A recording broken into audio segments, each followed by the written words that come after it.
আসসালামু আলাইকুম প্রিয় শিক্ষার্থীরা, তোমরা সবাই কেমন আছো? আশা করি তোমরা প্রত্যেকে ভালো আছো এবং সুস্থ আছো। আমি তোমাদের সাথে আছি মোহাম্মদ সাবিত Ahmed Khan, department of pharmacy, Jahangirnagar বিশ্ববিদ্যালয়। আজকে থেকে আমরা শুরু করতে যাচ্ছি এইচএসসি 2026 ব্যাচের জন্য জীববিজ্ঞান অংশের প্রস্তুতি। সো এই অংশে বা আমাদের এই জীববিজ্ঞান প্রস্তুতিতে আমরা মাথায় রাখবো কিভাবে সবথেকে বেশি এবং সবথেকে সঠিক উত্তর আমরা আইডেন্টিফাই করতে পারি এমসিকিউর জন্য, এবং একই সাথে সিকিউতে আমরা কতটা ভালো লিখে ভালো নাম্বার অর্জন করতে পারি। সো আজকে আমরা শুরু করতে যাচ্ছি ঢাকা বোর্ড 2023। প্রশ্ন হচ্ছে ঢাকা বোর্ড থেকে আমরা কেন শুরু করলাম? কারণ তোমরা জানো যে তোমাদের ইমিডিয়েট সিনিয়র যেই ব্যাচ অর্থাৎ 2025 ব্যাচ, এই ব্যাচের আগে 2024 এই ব্যাচে কোনো পরীক্ষা হয়নি। সো 23 ব্যাচ থেকেই মূলত আমরা প্রশ্ন প্যাটার্নটা বোঝা শুরু করব এবং সবার শেষে 25 ব্যাচ এসে সমাধান করব, যাতে করে বুঝতে পারি যে আমরা এতদিন ধরে যা কিছু পড়লাম তার সাথে আমাদের প্যাটার্ন কতটা মিলে যায়। সো আমরা বেশ কিছু টেকনিক অবলম্বন করার চেষ্টা করব, এবং প্রথম টেকনিক হচ্ছে আমাদের এই প্যাটার্ন মিলানো, এবং দ্বিতীয় টেকনিক হচ্ছে আমরা এখানে প্রথমত আমাদের জ্ঞানমূলক প্রশ্নগুলো উত্তর করব এবং এরপর ধাপে ধাপে আমরা আমাদের অনুধাবনমূলক প্রশ্নগুলো সমাধান করার দিকে অগ্রসর হব। তাহলে শুরু করা যাক আমাদের জ্ঞানমূলক প্রশ্ন ঢাকা বোর্ড 2023। দেখা যাচ্ছে নিচের কোন প্রযুক্তি প্রয়োগ করে জীবের জিনোটাইপের পরিবর্তন ঘটানো যায়? যেটা আমি সবসময় বলে থাকি তোমাদের, যে জীববিজ্ঞান প্রশ্ন সমাধান করার ক্ষেত্রে তুমি যদি প্রথমেই আইডেন্টিফাই করতে পারো তোমাকে কি চেয়েছে, তুমি এটা উত্তর অনেক সহজেই করতে পারবা। কিরকম? দেখো, কোন প্রযুক্তি, আমাদেরকে প্রযুক্তি জিজ্ঞেস করেছে, এটা হচ্ছে আমাদের 1 নাম্বার বিষয়। কি করেছে, কি প্রয়োগ, মানে প্রযুক্তি প্রয়োগ করে কি করব আমরা? জিনোটাইপের পরিবর্তন করব। সো জিনোটাইপের পরিবর্তন মানে কি? জিনোটাইপের পরিবর্তন মানে আমার জিনের সরাসরি বিন্যাসটাই পরিবর্তন করে দেওয়া। অর্থাৎ আমি এমন একটা প্রযুক্তি এখানে ব্যবহার করতে চাচ্ছি যাতে আমার যেই উদ্ভিদটাকে আমি সিলেক্ট করেছি সেই উদ্ভিদের জিনের যে বিন্যাস আছে সেটাই পরিবর্তন হয়ে যাবে। সো আমরা এইখানে যতগুলো দেখতে পাচ্ছি অপশন, তার মধ্যে একমাত্র রিকম্বিনেন্ট ডিএনএর মাধ্যমেই আমরা কি করি, আমরা কোনো একটা কাঙ্ক্ষিত কোন একটা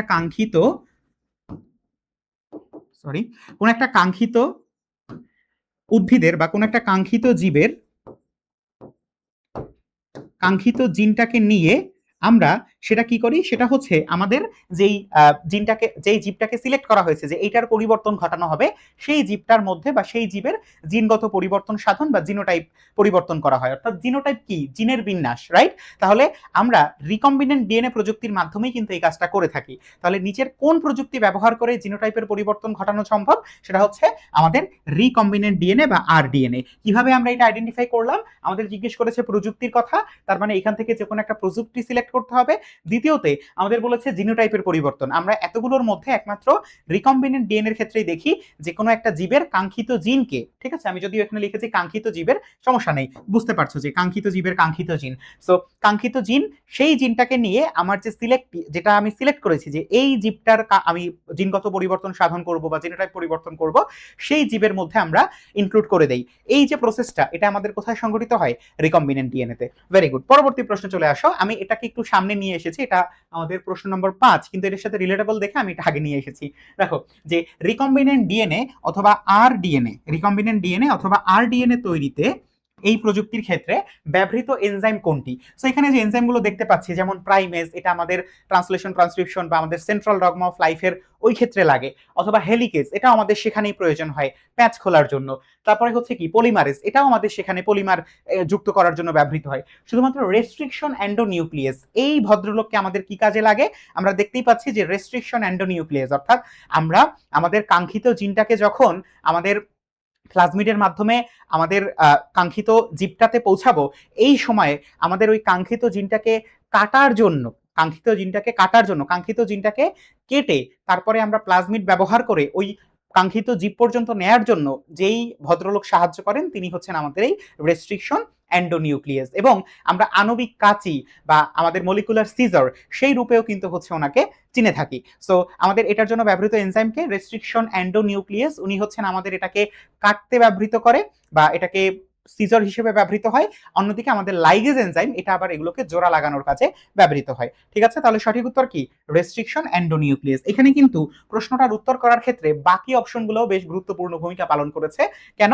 কারণ বাকি অপশনগুলোও কিন্তু আমাকে আইডেন্টিফাই করতে হয়েছে যে এটা সঠিক উত্তরের সাথে রিলেটেড কিনা। ওকে, আচ্ছা, পরবর্তী প্রশ্ন চলে আসে, নিচের কোনটির মাধ্যমে হ্যাপ্লয়েড উদ্ভিদ উৎপাদন করা সম্ভব? হ্যাপ্লয়েড মানে কি? এক সেট, তাহলে এন। তাহলে এখন এইখানে আমাদের যারা আছে তাদের মধ্যে একমাত্র আমাকে এন সংখ্যক কাউকে বাছাই করতে হবে।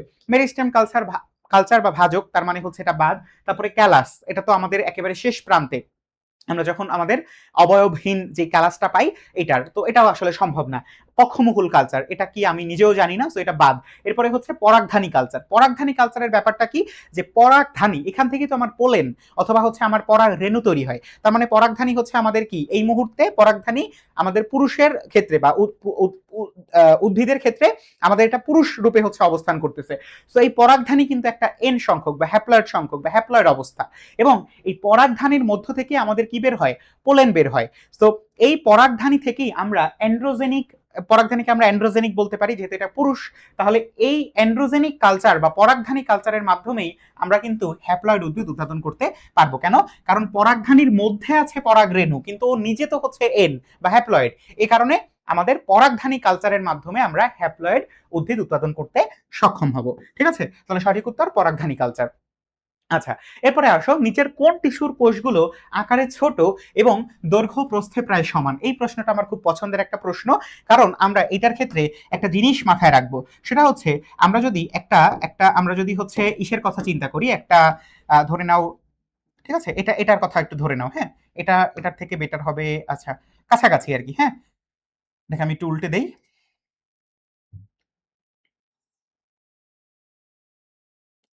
ঠিক আছে, ধরে নাও যে এইটা এটা হচ্ছে কি, এখানে হচ্ছে দুইটা ভাজক কোষকে রাখা হয়েছে, যেহেতু এরা এরা বেশ কাছাকাছি থাকে এবং এদের মধ্যে কোনো আন্তঃকোষীয় ফাঁক থাকে না। এখন এটার কারণটা কি? কারণ হচ্ছে আমাদের এই যে ভাজক কোষগুলো আছে, ভাজক কোষগুলোর মূল কাজ কি? ভাজক কোষের মূল কাজ হচ্ছে বিভাজিত হওয়া। কি হওয়া? বিভাজিত হওয়া। এটা আমরা সবাই জানি যে ভাজক কোষের মূল কাজ হচ্ছে বিভাজিত হওয়া। এখন বিভাজিত হয়, ভালো কথা। এখন কথা হচ্ছে আমাদের এই বিভাজিত হওয়ার জন্য তাকে এমন একটা পন্থা অবলম্বন করতে হবে যাতে সে দ্রুত বিভাজিত হতে পারে।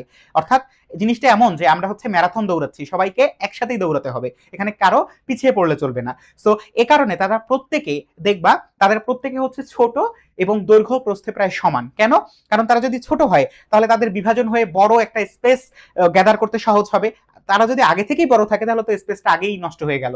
সে কারণে তারা সাধারণত ছোট হয়। এবং এই যে দৈর্ঘ্য প্রস্থে প্রায় সমান, এই কথাটা তোমরা এভাবে পড়ো যে সমবেশীয়। কি পড়ো?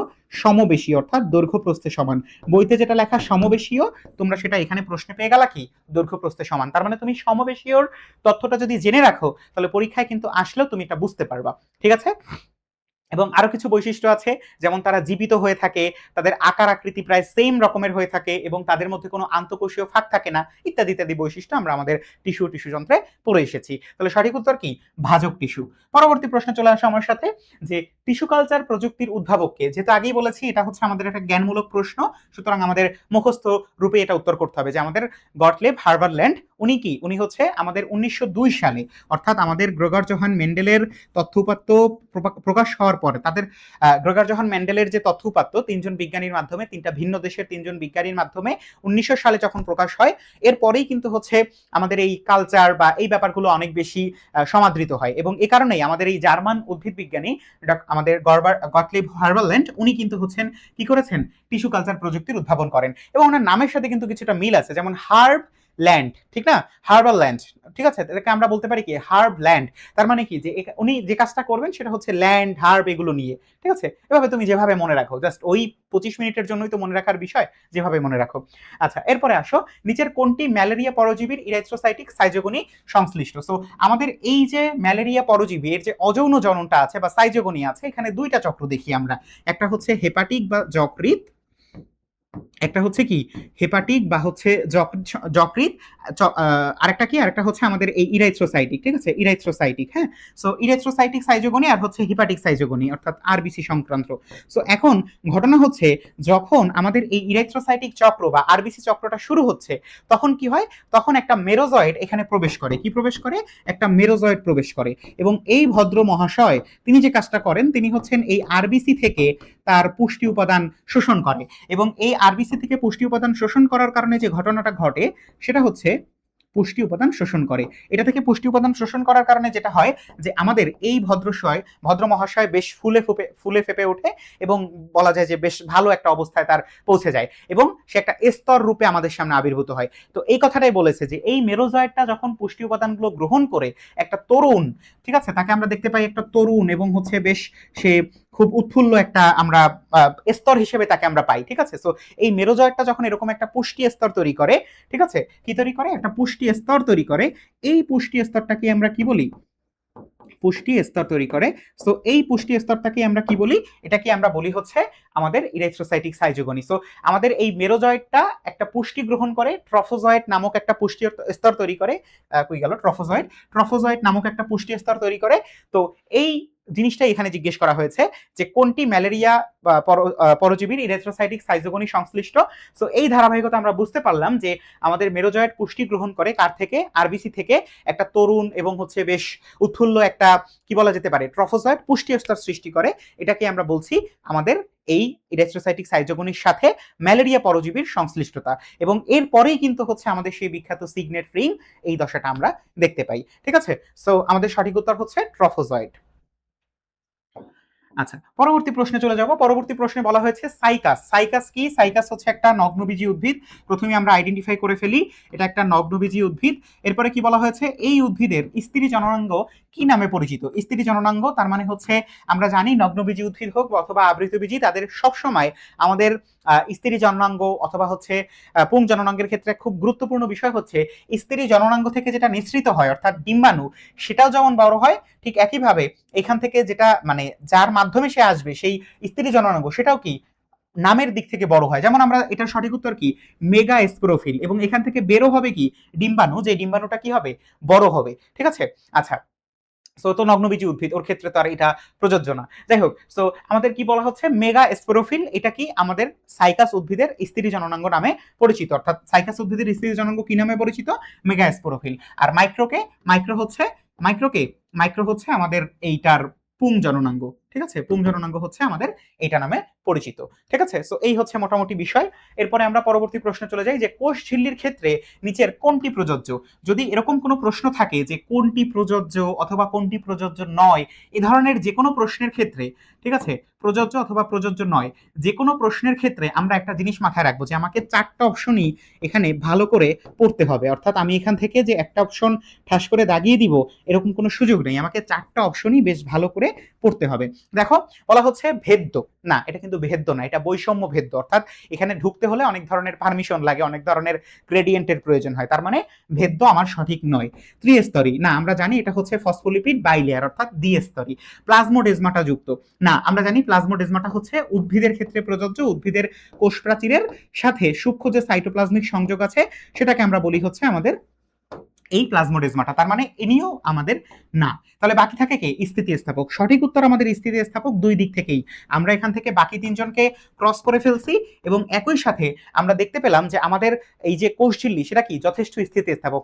এবং এ কারণেই কিন্তু দেখা যাচ্ছে যে সে তার নিজ জায়গার মধ্যে দেখবো সবসময় হচ্ছে কি করে, সবসময় হচ্ছে সে একটা বলা যেতে পারে চলনশীল অবস্থায় থাকে। আমরা বলি না যে চলনশীল লিপিড অণু এটার মধ্যে থাকে। সো সেই স্থিতিস্থাপক কেন, কারণ এটা যথেষ্ট পরিমাণে এটার কি বলে ইলাস্টিসিটি আছে। সো ইলাস্টিসিটি তো স্থিতিস্থাপকতা। তাহলে বলতে পারি কি যে কোষঝিল্লির ক্ষেত্রে কোনটি প্রযোজ্য, এটা স্থিতিস্থাপক বা এটার ইলাস্টিসিটি ধর্ম আছে।